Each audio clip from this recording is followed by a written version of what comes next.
Welcome to the Random Golf Club Radio Network. Here with our first episode. You know Stuart Kerr from all sorts of videos. Primarily today, we're not going to talk about your hole-in-one, Stu, or your playing the old course with your pops. We're gonna talk about something no one knows about, and that's Iceland. Are you excited? I'm so excited to visit Iceland again.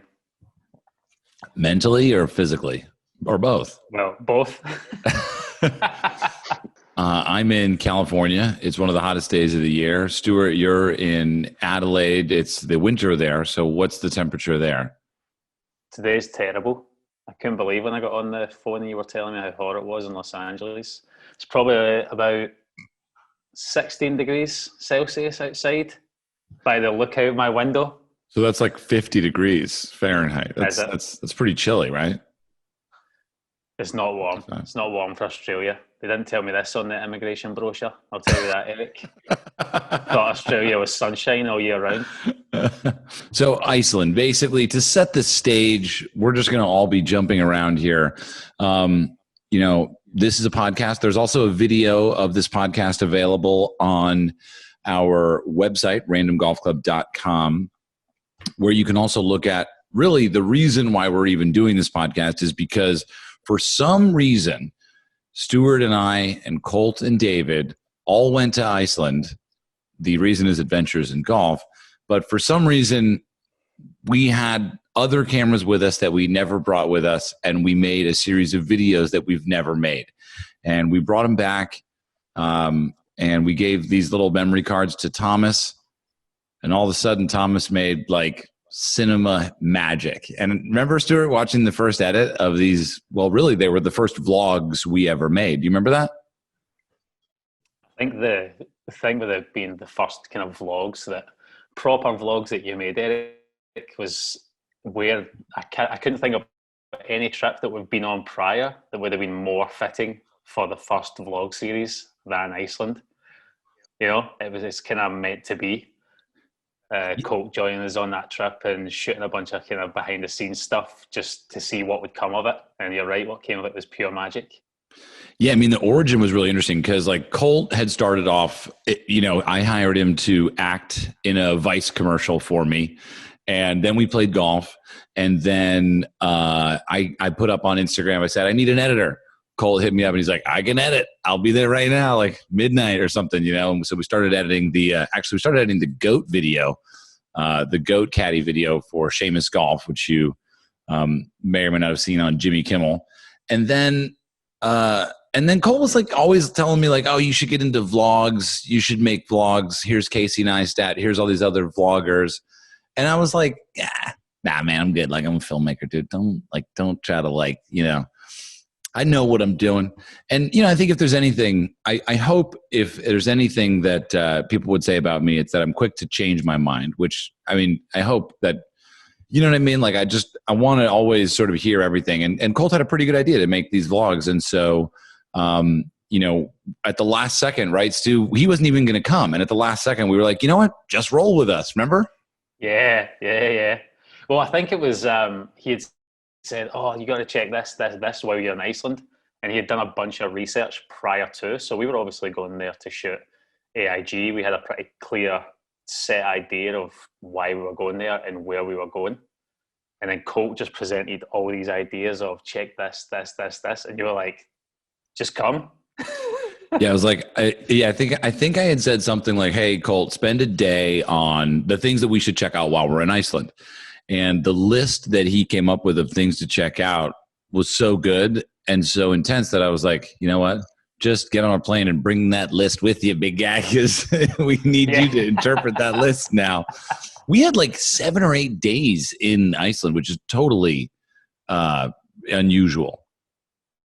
Oh, it's completely unheard of for us to have that much time for shooting one episode. Usually we're like in and out. It's kind of a day or two. Sometimes we can shoot in a day, i.e. standard Cooper PD and things like that. Cooper PD, we actually have we try to set records. We're like, how fast can we shoot this But with Iceland, for some reason, we said, how slow can we go? Like, why were we there for 7 or 8 days? That makes no sense. That's such a great question, because we had just come off of Buffalo and Michigan, where we spent a day or two in each. So we're only a day or two there, but then for some reason, Iceland, we thought, let's stay for the week. Yeah, I mean, it's not like we had like no, it's not like someone said, hey, here's a bunch of time, just go on vacation. I don't even know what it was. It was, I think it was, honestly, the thing about Iceland was, I think, what made it so magic and what comes out in the vlogs, which you'll see if you stop listening to this podcast on the lawnmower and go to YouTube or go to randomgolfclub.com, you'll see there's a series of 4 videos that we made there that I think internally have this like mythic value currently, right? It's because it was the beginning of something. It was really, it predated all of the Scotland vlogs. Those didn't exist. That was actually we saw a test for the Iceland vlogs that Thomas edited, and then we all of a sudden got word that we were going to go to Scotland, so we just did the same exact thing. But I think it was kind of this. It was the beginning of the vlog life, which meant document everything and always have a spare battery in your pocket. But it was also kind of like, it was also the end of something too, because then it meant that every day we were always working. Did you notice how that changed our life? Yeah, there was no downtime whatsoever. But just going back to like you saying why we had a week in Iceland and whatnot, that again is just almost like it was meant to be. Like everything kind of happened so organically with Colt coming along. First time we shot the vlogs, it was the most epic destination in the world. And then everything really changed from there. Like you say, Scotland, there was no, usually it'd be you'd shoot adventures in golf and then we could chill and explore a city. Now it was like, let's roll with a camera and document this. Because it's interesting, because not everyone gets to go and see these places. So it's like interesting for people to see the behind the scenes stuff and see what you're seeing through your eye, you know? Yeah, I mean, I think that was probably one of the most, that was the big thing for us, is like, oh, wow, we can make a video about getting French fries at like sunrise and being excited about it. Because that is part of the journey. And it's really, you know, I look back right now and think about all of the adventures in golf episodes that we've filmed and how there's been no real catalog of what actually happened. I mean, we went to Nepal and you saw a video where we go play a golf course. But what really happened is we lost a drone. We thought we were going to be court-martialed and put to a firing squad. We got a hailstorm of biblical proportions, leeches. I mean, what else? Like, oh, I can't even think. Did we get the cows walking through the streets? Did we get the what was that? I can't even remember. I mean, there's so many things, right? Like, it's just Oh, I mean, how about Kathmandu? Like the gay bar, the gay karaoke bar in Kathmandu that we didn't even clock what it was until like 2 hours in. You know, and we're like, wow, everyone here's so nice. All the guys here are so nice. Just on the dance floor, having a great time, 2 hours in, saying like, hey, Erik, there's not a lot of women in this club, but this guy's really friendly. This guy, I mean, he said he'd give me a ride to the airport. I don't know. So it's great. Anyway, you know, you think back on all these times that you wished we had done all of that. And now we more or less do anything that's remotely interesting is captured on video. We've slowed down the vlogs a little bit, but that was the beginning of it all, you know, Iceland episode 1. But not many countries in the world can you play golf at 2 o'clock in the morning. And when you're a golf addict, it's just another thing to tick off the list. You know, it's like, yeah, I teed it up at 2:15 a.m. Yeah, there's nothing like it. So does it take adjustment? I mean, dude, like living takes adjustment on this pattern. I mean, and we're kind of, we're kind of like golf experience junkies, you know, like it's like Point Break. Like I'm like, I want the next golf high. What is that? You know? Yeah. The weirder the better. Yeah, we played golf with 100 people on one hole. We've, I've hit 1,500 balls on one tee to try to like make a hole in one, manifest that, make it happen. We played the old course, not just with our friends, but we surprised one of them who grew up in Scotland, and then his dad happened to be waiting on the tee. You know what I mean? It's like we just basically tried to cook up as much insane golf experience as possible. And so, yeah, I guess playing golf in the middle of the night in Iceland is, of course you do that. You must do that. And in fact, if you haven't done that, go do that and then come back and then we can talk. You know what I mean? Like, it's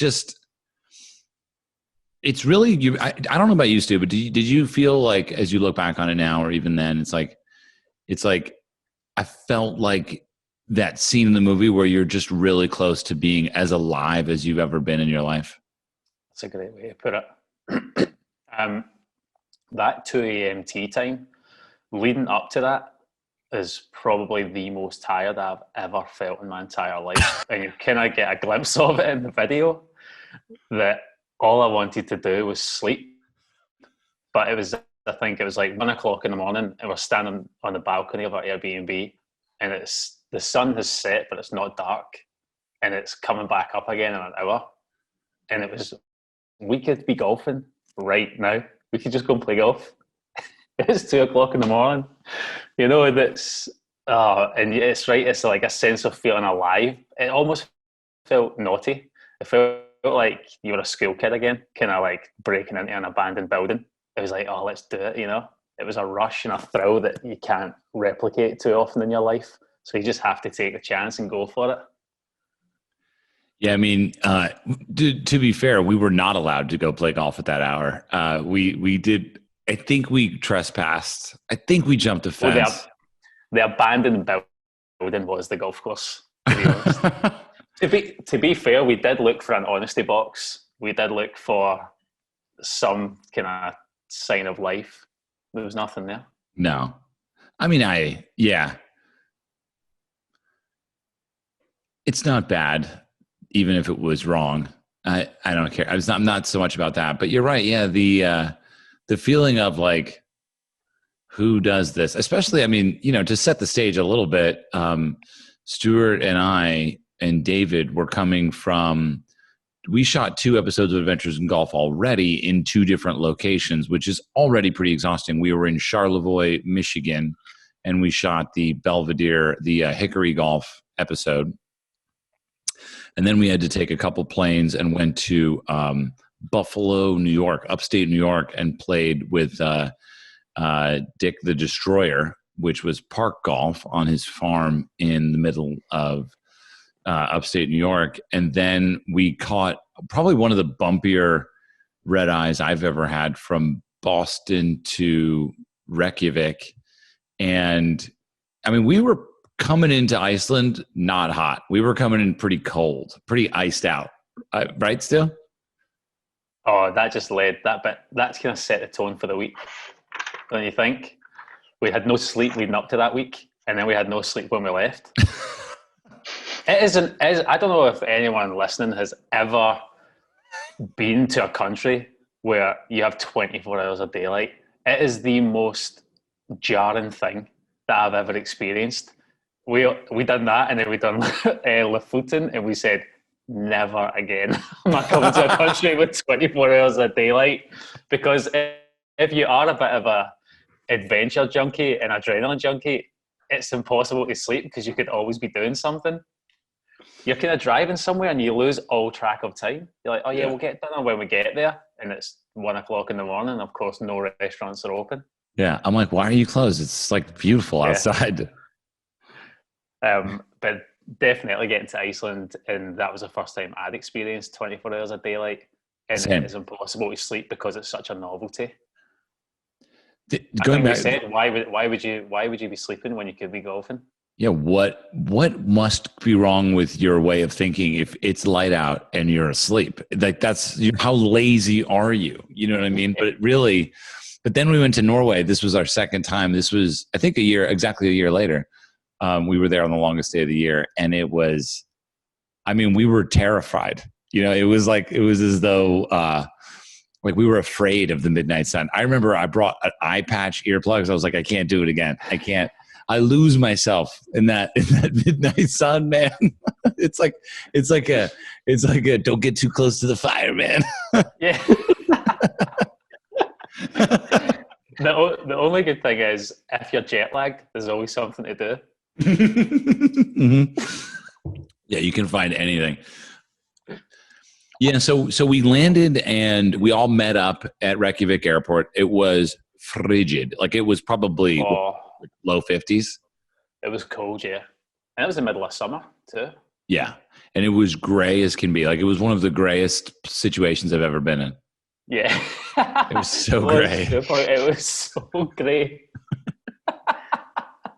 Like it was cold and gray, and I think you and I were still just like, this is sick, man. We were so pumped. I don't know if I had that enthusiasm. You were excited. So then we go get the rental car, which we picked there was all of this stuff with the rental car. Like, do you remember, Stu? We were booking it and it was like every rental said no off-roading. And I was like, why is everyone freaking out about the off-roading? I'm not planning on going off-roading. Cut to like 4 days later, we're driving up the face of a mountain. like scary up the face of the mountain.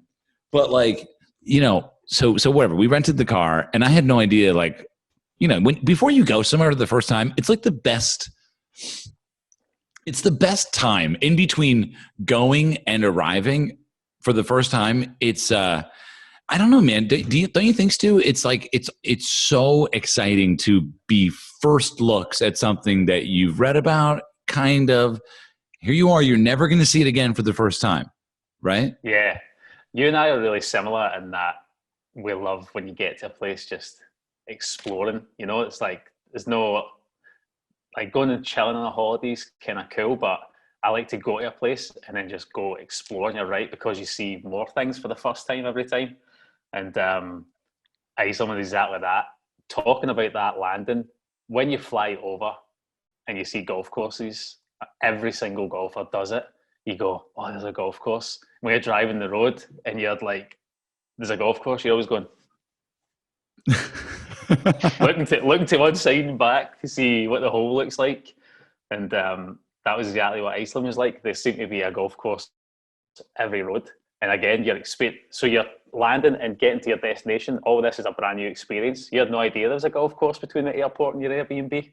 No, we landed at like 6 a.m. and we knew that we were too early to check into the Airbnb. So we were like, cool, well, we'll just drive into town. We didn't even get to town because we passed one patch of grass on a volcanic rock bed and we were like, grass? Right? We pulled in and we were like, golf course, not open. We'll wait. Yeah. By the way, that was one of the craziest golf courses I have ever seen. To kind of paint a picture, it was laid out. Well, the two nines were different, weren't they? So the front nine, or was it the back nine? I can't. One of the nines. I think we only played I can't remember. We played one of the nines. I thought we played the back. I've never seen. Yeah, you might be right. You've never seen a more polar opposite set of nines in your entire life to like make one golf course. Wouldn't you agree? The back nine that we played was like super linksy. It was right along the coast, kind of wide open fairways, undulating greens, pot bunkers. And then the front nine, you looked out and it was in the bed of volcanic rock. It was just cut through rock, and like I don't even know how you would describe it. It looked like the moon. Yeah, it was super weird. One felt like a Hawaiian resort with volcanic rocks. And the other just felt like grass on a hill and all the holes like played over. It was really bizarre. Yeah, so we played 9 there and we had like a great breakfast. And that was really our first taste of what the food situation in Iceland was going to be. It was a rule that everywhere we went, the food was 2 things: psycho expensive and really, really, really good. Even at the gas station, remember? Like we went to that gas station and it was like gourmet. Yeah, I know. I had no idea what to expect. I didn't really know what to expect in general from Iceland, but with the food, I was like, what is this going to be like, man? Yeah, I thought it This was gonna be place is like so beige. isolated. It's going to be, yeah, I thought I was going to just be eating like smoked cod for a Yeah, I mean, week. yeah, you think it's gonna be just like Russian. I don't know. You don't know anything. Like Russians aren't really, it's like pierogies with like brown or gray sauce, I guess. I don't know. Yeah, exactly. But the food was unbelievable. Do you remember? I think it was the one pro shop I've ever been in that you could buy Vice balls. Oh my God. Yeah, they were illegally selling Vice balls. That's true. They were like, you're the Vice guy. And they had, that's a Russian accent. I don't know why I did that. And they were selling Vice balls. And I was like, I looked at Stuart and I was like, are they, I don't know if they're allowed to do that. Like the whole point of Vice balls is they don't go in the pro shop. But hey, whatever. We're in Iceland, man. You guys do you. I Oh my don't think they're God. tracking them down. No, it didn't seem like the busiest place. That's the interesting thing too. I think Iceland really, in general, we've got a large population of a small population with a lot of people that actually play golf. A high number per capita, right? Well, I think it's the actual golf course to person is the highest per capita in the world anywhere. No If way. that isn't a that yeah, I'm pretty sure. If that isn't your slogan to make yourself a golf destination, I don't know what is. They have more golf courses per more golf courses per head than anywhere else in the world. I mean, that just means I mean, we I have to should double move check that, there. but We I'm should move pretty there. sure that's all it means is you won't really struggle to get a tee time. And you can play for 24 hours a day, so you're always going to get a tee time. That's a good point. Yeah. Yeah, it is really strange that, and really everywhere we went, we found the golf to be just so fantastic. But first, so let's get into Reykjavik, right? I mean, Reykjavik's been talked about. I mean, can we how real can we get about our time in Reykjavik? Too, we had a couple different versions of experience in Reykjavik. Should we talk about the nightlife in Reykjavik? Yeah, I mean, yeah, that's what So I the was first wondering if night, we're going to go. I think the first night we got in there, it was a Friday night or something. It was like it was a weekend night maybe, and we were out and about till about 12:30, 1 in the morning, like checking out some of the pubs. And again, the drink as well as the food is super duper expensive. Psycho. So it's about 12 o'clock or 1 in the morning. There's no one out, and they're like, "What is going on with this place?" You know, there was no one out. So we just went back to the Airbnb. That might have been the day actually we went and played 2 a.m. golf. But then Our as the first week went night. on, yeah. But then as the week went on, someone says, "Oh no, you don't want to go out in Reykjavik until 3 or 4 in the morning." And Yeah, you were that's like, right. "What on earth are you talking about?" They said, "Well, no one can afford to go out and drink from 10 or 11 and party all night. So they all just drink at home and then they go out at like 3 in the morning. The place starts to liven up. That's when the time to go out is." So then we're like, "Oh, okay." So I think it might have been our last night. We were in the middle of Reykjavik at 3 o'clock in the morning. So it was dead quiet, super quiet at 1 o'clock, 2 o'clock, and then 3 o'clock. Just like an army of taxis show up and a bunch of drunk Icelandicers just like start falling out their taxis and and Yeah. then start hitting up the clubs. And it just Yeah. turned into bedlam. It was crazy. Yeah, every club had a line outside. Everyone was smoking. People were drinking in the street. I remember there was more than anywhere else I've ever been in my life, more women coming up to me and us as a group that would just be like, "Where are you guys from? What are you up to? What's going on? What are you doing?" You know? And I was like, "I'm what? Why was this a trick? Why am I being tricked?" And men. Yeah. Just, I mean, but like, it was just like people hanging out and talking. All the streets, did they turn into like walking streets at that hour? I feel like it was much like a park. It felt like that. It was like they closed off all cars down the main street and Yeah. everyone just hung out in the streets. Like you say, everyone was drinking, smoking, having a good time, interacting with people. It was such a happy vibe.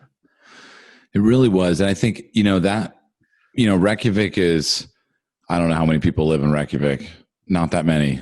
300,000 maybe. I think it's only like 150. 170 or something. Man, see, I want to go back there. You know, it's just there's something really great about that city, and it's reflected as you go out into the other areas of the country because everyone's is just sort of happy. They're doing their thing. They're working on, what they love, and there's a sense of community. We met Edwin in Iceland there in the beginning. Can you do you remember those circumstances, Stu? Yeah, he's Edwin still to this day is one of the most interesting, articulate men I've ever met in my life. He's like, I think we went for dinner with him and we all left just unbelievably impressed with the guy, weren't we? Yeah, he met us. I remember. I think here's what happened: is he came to meet us for dinner on day 1 or 2, kind of. So we'd already played midnight golf, and I remember being really tired, and it was raining, and we were going to go meet him in the evening. I remember being like, "Whoa, man, I'm so tired. Let's just get this shoot out of the way." Like I'm pretty tired. We've really pressed our luck on the lack of sleep train, and this is kind of we need to watch out for getting a cold, getting sick. But we go to dinner with the guy, and I mean, he's just so fascinating. And, we just filmed with him a bunch. And then basically it was such a good interview that we did for Adventures in Golf. I said, "Oh, yo, why don't we bring the mic over tomorrow morning to your office and let's do a full podcast?" And that was really the beginning of kind of bringing the podcast gear on the road. So we went over there and did a podcast with Edwin. And then, did he come up and meet us at the course at all? He didn't, but he set us up at a few of the courses. Yeah, he set us up at our first course. Both Browterholt, and he designed. So obviously you've had Edwin on the podcast a couple of times, Edwin Rolled. And he's one of the, from my experience of people we've met in the golf world, he is one of the most interesting minds in golf. Even when we went to the USGA thing that Edwin spoke at as well, his ideas for golf are just the way that he thinks about the game, and his course designs are just on another level. I think he's an amazing guy, Edwin. Yeah, so I think actually spend some time with him. The next time we saw Edwin was in Japan for that USGA summit, and he was talking about the future of the game of golf. And here we had seen his work in Iceland, which consisted of a 12-hole course. And when we asked the people at the 12-hole course if they were going to add some holes, they said, "Yeah, maybe. We'll see." Well, that's his thing, isn't it? And which is because I think how many courses has he designed in Iceland? Like a bunch. And I think Edwin's whole philosophy is, if you have land where you could make 13 incredible golf holes, why would you sacrifice those golf holes to make 18 just for the sake of making 18 holes? And that goes back to when they built the old course. Was the old course originally 22 holes or 20 holes? I can't remember. Yeah, I think it was 20. Yeah, Prestwick 12 or something. Yeah, and then old Tom was just like, "Well, we've got 18 great holes as opposed to 20 or 22 good holes." Yeah, that is annoying. It's like, I don't know what golf is such a creative thing. Why can't it live outside of some framework of what we think it has to be? I mean, obviously we're working towards this, and everybody is. 18's too many, 9's not enough. Like 12 is good. I'm into 12. Me too. So Browterholt was. So we played Kjartholkens. Actually, I think you'll find it was Kerr Golf Clubber. Yeah, K-Live Golf Clubber, and that was the first one we played. That was the 2 polar 9s. Yeah, the 2 polar 9s, and then the 2 AM was Sijanis. Yeah, also known as Ness, which is a little peninsula that's just this tiny little plot of land. There's like one road in, one road out, and they almost just says, "What can we do with that? Let's just bang a 9-hole golf course on there." Yeah, perfect example. It loops around the I try to think how you can describe it. It's like a road out, and it's almost like a little bulb on the end of the road, and they just loop the golf course around the bulb, and then you just drive out, and there's Yeah. nothing else there bar the golf course. What an incredible day. I mean, we could talk about it a little bit on the podcast, like making the decision, packing the car, getting in the car at 1:30 in the morning, going to play golf, getting attacked by birds. But there really isn't any description better than the video that we made. Oh, exactly. Those, I mean, you'll see how crazy those birds are in the video. Arctic terns. Do you know, I actually think that's the same logo they have at Brora. Oh, is that the same bird? An Arctic tern? I think so. And Terry. But yeah, so right, let's talk about Browterholt, the 12th hole that Edwin designed. That was the next day as we started to head north to where you were playing in the midnight. Yeah, so we woke up on the official day one. So day 0, we landed at 6 a.m. We went around Reykjavik. We thought we were going to go have some nightlife. We bought some fries that were like $30, and we bought we clicked around. Then we played midnight golf. Then we went to sleep, woke up, did a podcast with Edwin the next day. We got coffee at Reykjavik Roasters. Man, what a spot. What a cool spot in the middle of the square. Oh, man, I would love to go there right now. I remember we were standing in the doorway, and that guy got really annoyed with us from nowhere. He started becoming really aggressive, and he was like, and the thing that came out of his mouth, he was like, oh, he's like, Americans are the worst. And I was like, well, that's me in the clear. I was like, I agree. Americans are the worst. And then, do you remember he said Americans are the worst and had this whole tirade about American tourists? And then we said, where are you from? And he said, New York. It was so weird. He was a self-hating American. He was American. Yeah. He was telling us how bad American tourists were because he'd lived in Iceland for 2.5 weeks. And then we thought he was with his girlfriend, so we didn't want to make him feel bad. Turns out she was just some like poor, not poor financially, but just sort of unlucky girl who was stuck with him because she was Airbnb-ing his house. And I guess he had like taken her emotional hostage through Reykjavik. I mean, anyway, so be careful there, folks, on your accommodations. But Reykjavik Roasters was the coolest spot. That was the coolest little coffee shop. Yes, we went over there, had a great little morning time, and then we packed up and bailed. We left Reykjavik behind in search of the rest of Iceland. So our journey went out. In the end, it would go all the way to pretty much as north as you can get in the country and the landmass of Iceland. But our first stop was about 30 minutes out of town at this little course called Brautarholt, where you could see Reykjavik from most of the holes. And I mean, this place is like, I mean, what is it even like, Stu? It's like Bandon meets Pebble meets some Hawaiian spot meets 9 holes. I mean, I don't even understand how good it was. It's one of the most dramatic golf courses I've ever been on, I think. Yeah. Everyone says like the best opening tee shot in golf and everything. Obviously, Macrahanish, places like that. Opening holes in golf. What's the best opening hole in golf? That is one of the craziest opening holes in golf I have ever seen in my life. Yeah, it's like a par 4. It's like a par 4, kind of like 3-wood works, water right. Then you land on some fairway that's like 20 feet above the sea, and then you've got an elevated green that you play to that's like kind of feels like 8 at Pebble. And yeah, I mean, it's just like if you can actually hit the ball in the face of all of this beauty and like incredible puzzling nature. I mean, and Edwin did that, at a couple times at the courses we played. Yeah, that first hole was nuts. And that, like you say, 8 at Pebble's kind of the best way to describe it, except the green.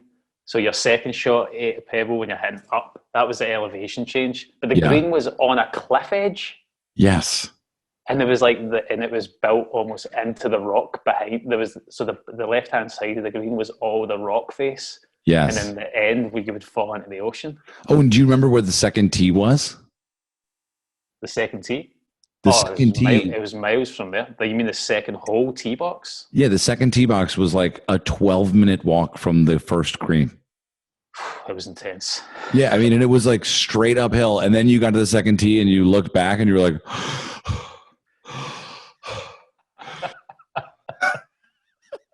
It's so true. Intense. It was so true. I was thinking you could have got another 3 holes in here, Edwin. But what's great about the second hole too is that like the second hole was like a whole new world. Like it was nothing that you had seen on the first hole. The first hole was insane and incredible, but we didn't even come back to that until like 9 or 8 or like some like number 9. Yeah, the whole course was on this other side that was also incredible. Again, it's like a little peninsula just hanging off the side of of Iceland. They just see these little peninsulas and they go, let's just put a golf course there. The only thing I think that Brautarholt and some of these courses in Iceland struggle with is drainage, right? They don't have the sandy soil that they do in Scotland. This is like volcanic rock and it's like some dirt. So like I'm sure that I would love to go back there and know a little bit more about this stuff. But I mean, I don't think, I was never thinking about it. I never thought about it then. Right? The only time that we really noticed was when we went up to Siglo, and that was just a new course, so it was taking some time to kind of bed in. But with Brautarholt and places like that, I never really thought about it whatsoever. It's amazing how well they do to maintain those places when the winter time is so harsh. Yeah, they basically shut down. So yeah, we go to Brautarholt, and of course we like don't want to leave. We have the most beautiful day. It's perfect blue skies. There's people all over the golf course, women, children, old men, young men. Everyone's just having a great time. And we finally realize we have to leave because I think we have like a 5 or 7 hour drive ahead of us or something kind of. Yeah. It turned into like a 20-hour drive, of course. But on our way out of Brautarholt, we stopped. We delayed the exit in order to meet with the GM, sweetest guy ever. Told us all about the course and the membership, and then we had some. Do you remember what we had? The soup there, the tomato soup. The best soup I've ever had in my life. I mean, still dream about it.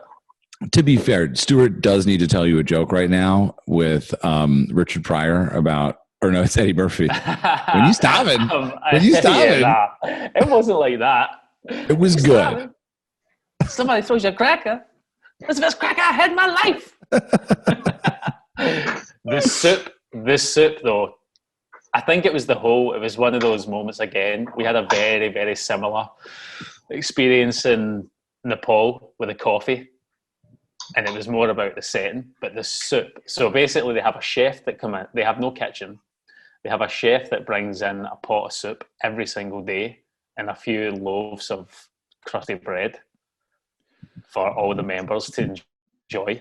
And then you sit in this patio and you're looking out to the ocean and you're looking at this first hole that is just, it's one of the best patios I've ever sat on. And it was freezing cold, like we say, middle of summertime, but we got off the course and it was freezing cold and we just still sat in a nice warm bowl of soup looking out at this. It just felt extreme. Didn't it just feel really extreme when you think back on it, Stu? Everything was extreme. Everything in Iceland was extreme. From the landscape to the golf, to the food, to the price of the food. Yeah. To the 24 hours of daylight. It's extreme. It's an extreme destination. So fun. So then we leave Brautarholt and we head over to, we basically are driving to Siglo. Mm-hmm. And I think on the map, it might say, I'm curious to know actually, how long? It's 4.5 hours, I believe. 4.5, I'll trust you. Was what the map said. Yeah. And I mean, we didn't get into that place and it took us like 12 hours. It was a solid drive. We just couldn't stop. We stopped at every golf course we saw, which was only one. Was it even a golf course? It looked like some guy's backyard that he just built a few holes. Didn't we think at one point we saw a dead body on that course? Like, weren't we like... we thought was like Goonies, dude. We were looking at it. There was the van in the middle of the road. We're going, what is that guy doing at his van? And none of Yeah. us were like, he's not moving. Is he dead? And it turned out it wasn't even a human being whatsoever. It was like a sweatshirt that looked like a Yeah. person. It was like we were already being like affected by these like Stephen King elements of isolation, like Yeah. lack of sun, lack of sleep, lack of food and social interaction. We were like, what's that? Who's that? Is that, yeah, whoever. Like, we're in the But Bermuda Triangle. Do you remember the drive through kind of when we weren't at the coastal bit and you were driving through almost the middle of the country? Yeah. And there was just waterfalls and lakes and bridges and you were just like, what even is this place? It's like something out of The Land Before Time or something. Totally. It was Jurassic Park, everything. I mean, remember when we pulled over and we wanted to drone really quick, and then we like found a pack of like wild stallions that just were like, hey, we're going to ride over here with no humans in slow motion at the most beautiful time of day, all in one group. Are you ready to go? Cool. Let's go. We're going to shoot this right now. Shoot it in slow-mo because my mane looks tremendous today. Also, apparently we found out Iceland is famous for exporting a Shetland pony. Is that true? Is it a Shetland pony? Well, I think those horses were Icelandic horses only. Yeah, once a they were pony like in a leaves really Iceland, exclusive. Yeah, they can never come back. yeah, It was like an exclusive club. yeah. It was like going to like a really cool nightclub, and the bouncer goes, "Not today, mate. Not tonight, mate." That's Dude. what it was like for the horses in Iceland. Like just a regular horse shows up, and they just go, "No night, big man. Yeah, Come back in a week." let me see those hooves. Not gonna make it tonight. Wait, do you remember we went to the World Cup game at the Iceland was in the World Cup, and we went to the game, and it was in like a boating shed. Yeah, it ended. We had to go play golf, and while we were going to play golf, everyone was leaving, like who worked there and everything, and we were like, "Where are they going?" And they're like, "They're going to go watch the World Cup." And we said, "Okay, the middle of the World Cup. Yeah, we'll go after." And then we made it too late; they had already lost. But the drive up to Siglo again, you just lose track of time. And that was when you're thinking, oh, we'll get something to eat. The next town we arrive at, we'll get something to eat. But by this point, it's like 11 o'clock at night. You think it's 7 o'clock or something because it's still broad daylight, but it's actually 11 o'clock. Well, yeah. And I mean, so when we were down in Reykjavik, the sun did set, but it never got dark. And then by the time we got up to Siglo and Akureyri, like that sun didn't even set. Like the sun basically bounced off of the horizon and That's then exactly what it said. Yeah, it did not dip below the horizon. The sun stayed entirely intact, which is really uncomfortable. I remember checking you check the sunrise sunset times. Yeah, it's just 12. At sunset, sunrise, and in Reykjavik it said sunset was at 11:42 and sunrise was at 1:30. Remember that. Whereas so we actually thought it was going to get dark. But we checked in Siglo what it was, and it said 12 a.m., 12 a.m. Yeah. And so then we thought, when we're on the golf course, it's the first time I've ever seen the sun. You've said it exactly right. It bounced off the horizon and came back up. It didn't even drop. It's like that game Brick Breaker, and the Earth was like the thunk. Yeah. Pong. It was like Pong. Pong. Pong. Every day. Yeah, and I remember like that drive was especially messed up because we had taken forever. Like I think we didn't leave Brouwerholt until like 5 p.m. or something like that. Like because it was just such a beautiful day and we were so hungry and I don't know. So we finally leave, and I remember that moment where the sun got down to the lowest point, and we were all just kind of like, we had this like weird look in our eyes because like the sun is like, it's kind of telling you like, hey bro, are you all right? Like when you're like really hammered and your friend's like, bro, are you all right? Do we need to go home? That was what the sun was doing to everyone in Iceland in that moment. Like, go to bed, bro. Like, are you sure you want to be out? And we were like that one friend that doesn't want to miss out on anything. So we're just going, honestly, man, I'm fine. I'll just sit down for 5 minutes and I'll be fine. I'm so fine. Even though this is the first time I've ever experienced this, I didn't sleep at all last night. I'm fine. And like the sun too, it's like when it gets to that like height and it's like right down there, like super low on the horizon, it's definitely, you're used to that being 10 minutes, 20 minutes, maybe 30 minutes. You're not used to, because not only is it go down and then come back up, so now the sun is up for 24 hours, right? So normally when it sets, it's coming down at twice the speed of now, because now it's coming down super slow. So it's like sunset for like 7 hours. You feel like your watch is broken in your body. You know what I mean? You're just like, how is that possible? How is that possible? It can't be. It can't be. And then when it finally gets to its lowest point, yeah, it's like there's nothing like it. There's absolutely nothing like it. The intensity of the light itself just finding its way into every nook and cranny of your eyeball, right? I mean, glasses don't help you at that point because the sun is just like. It's really, really hard to describe that experience to someone if you haven't been at it. Just try and picture yourself at midnight and you're in your kitchen. You like wake up to go to the bathroom or something, and it's broad daylight outside. How would that make you feel? Uncomfortable. And you know you should be sleeping. Yeah. But you can't because you could be out golfing. Or like, yeah, especially the worst is like for a golfer or someone who likes to take photos, because both of those, you're like, oh, the light is so pretty. Yeah, the entire time. I remember when we eventually get to Siglo, and was it Henrik? Who was the boy that worked behind the counter? I think it was Victor. Victor. Oh, we got it. Well done.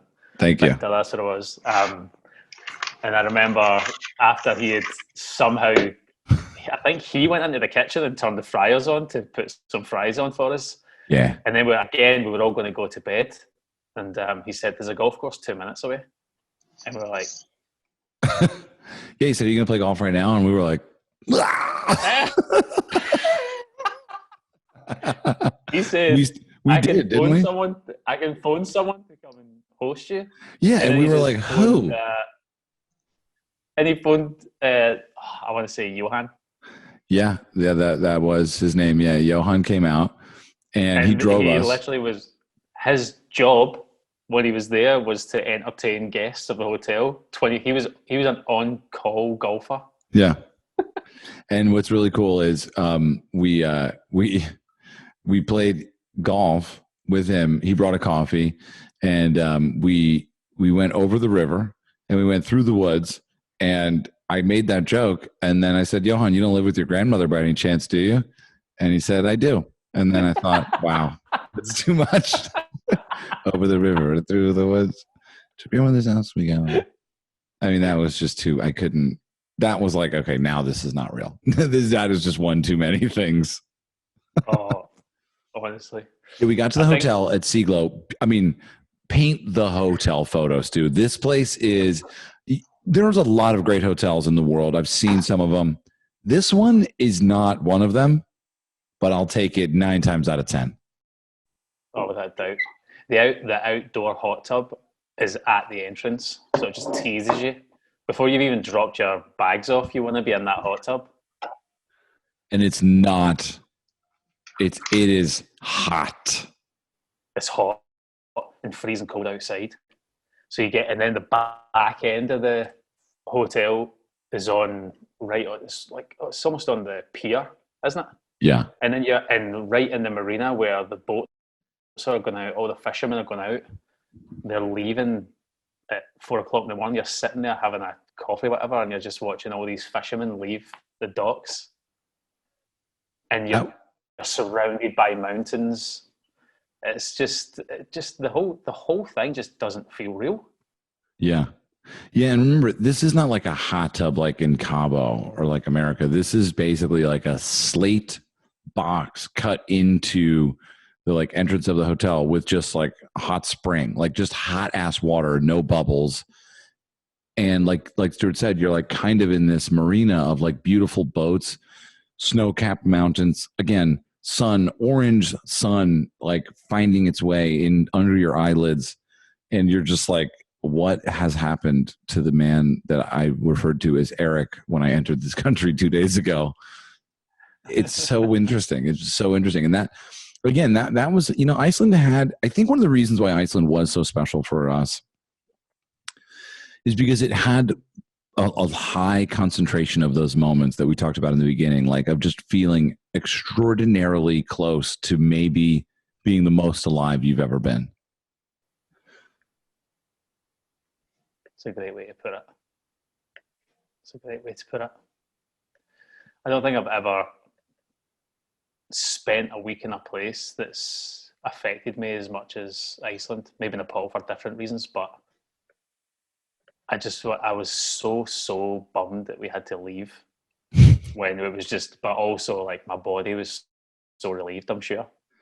But yeah, the experiences that we had there, the fact that it was over 2 years ago now, and I can still remember it all, minus everyone's name because I'm terrible with names. I got the name. Still remember all the experiences like they happened yesterday, you know? Yeah. Yeah, that was. And talking about it as a golf destination. If you're thinking of a golf destination, like name a better one almost. Well, to be fair, it's a golf destination, but you have to be willing to do some work. Like you have to fill in some gaps. It's not a golf destination for someone who's like, I'm thinking Pebble or Bandon. It's like, no, don't go to Iceland. You'll be just upside down. It's a golf destination for someone who's like, you know, I love traveling and I've wanted to travel and play golf. It's more about, do you love traveling in the way, you know, like have you been to Japan? Do you like being uncomfortable, you know? Yeah.